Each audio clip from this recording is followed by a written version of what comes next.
people at a meeting for a candidate for President of the United States than any other candidate has had in 2016. Let me just say a few words to my friends in the Republican Party about extremism.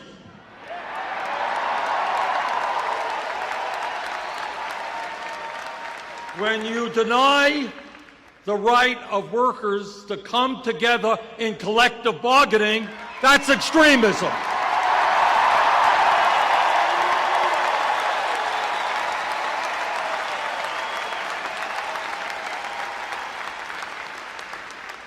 When you tell a woman that she cannot control her own body, that's extremism.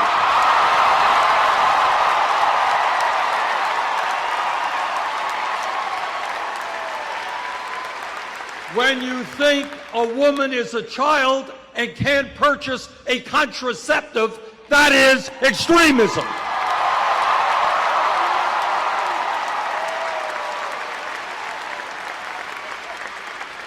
When you give tax breaks to billionaires and refuse to raise the minimum wage, that's extremism. What we are saying to the Koch brothers, Governor Walker, and all of those people is that this great country and our government belong to all of the people and not just a handful of very wealthy people. The Republican Party is essentially owned by big money interests, and too many Democrats are owned by big money interests.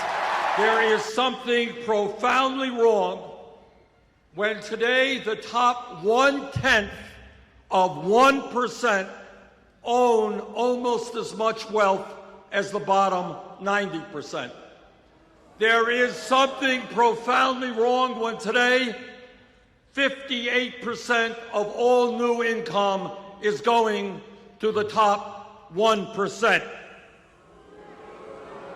There is something profoundly wrong when in recent years we have seen a proliferation of millionaires and billionaires at the same exact time as millions of Americans are working longer hours for lower wages, and we have by far the highest rate of childhood poverty of any major industrialized country.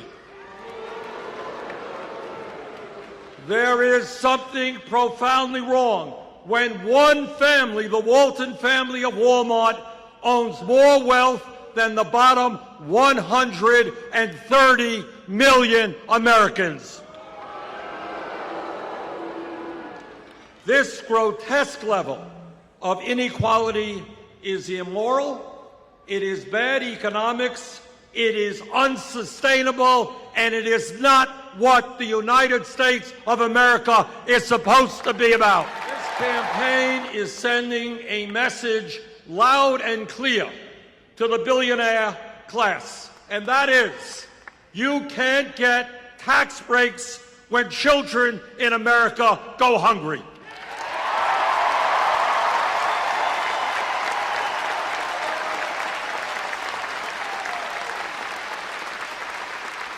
You cannot continue to send our jobs to China when millions of Americans are desperately looking for work.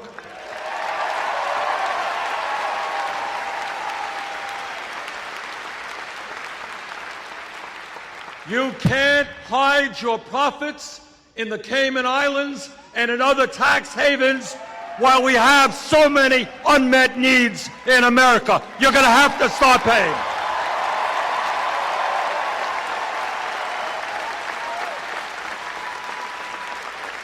The greed of corporate America and the billionaire class has got to end, and we are going to end it for them.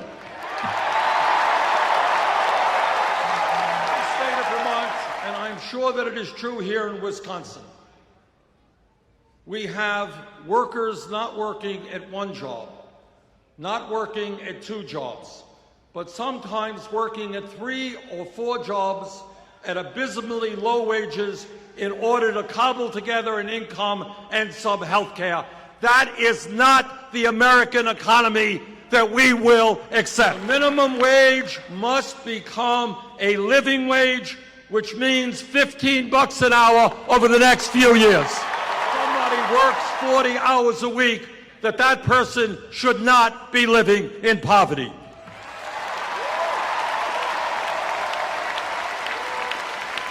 The United States must end the international embarrassment of being the only major country on earth that does not guarantee workers paid medical and family leave,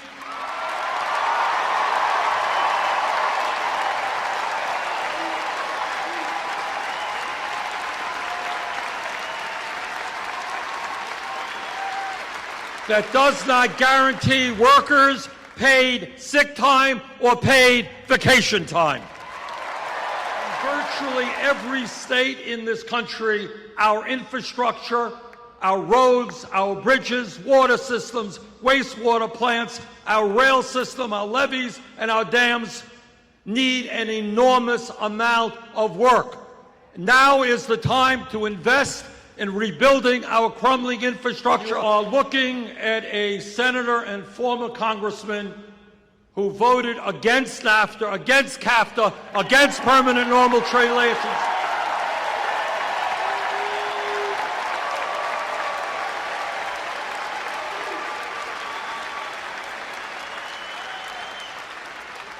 And I will do everything that I can to defeat this disastrous TPP. When we talk about greed, when we talk about recklessness, when we talk about illegal behavior, these are just another word, another phrase to describe Wall Street. In my view, and this is a hugely important issue for the future of our economy, it is time to break up the largest financial institutions in this country.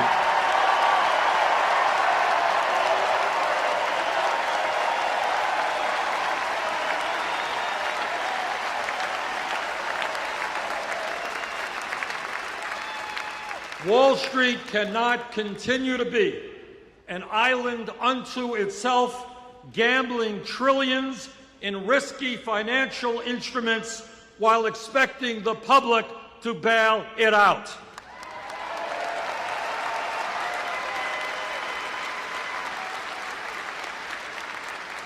In my view, and we've introduced legislation to deal with this, if a bank is too big to fail, it is too big to exist. The Supreme Court said in so many words, as they said to the wealthiest people in this country, they said, okay, guys, you already own much of the economy. Now we are going to give you the opportunity to own the United States government, and that is what they are trying to do right now.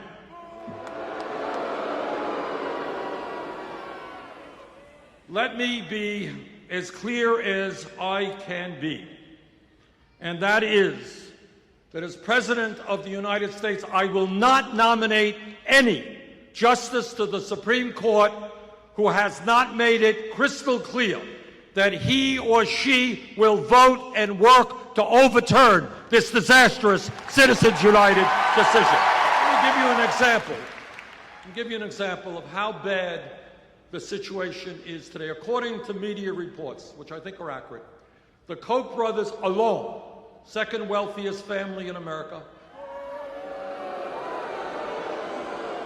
a family that wants to eliminate Social Security, Medicare, Medicaid, public education, and virtually every piece of legislation passed since the 1930s which protect working families. This one family will be spending in this election cycle close to $1 billion.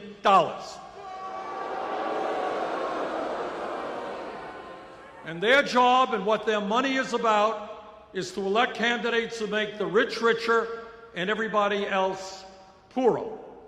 But when you have one family spending close to $1 billion, which is more money than either the Democratic Party or the Republican Party will spend This is not democracy. This is oligarchy, and we have got to end that.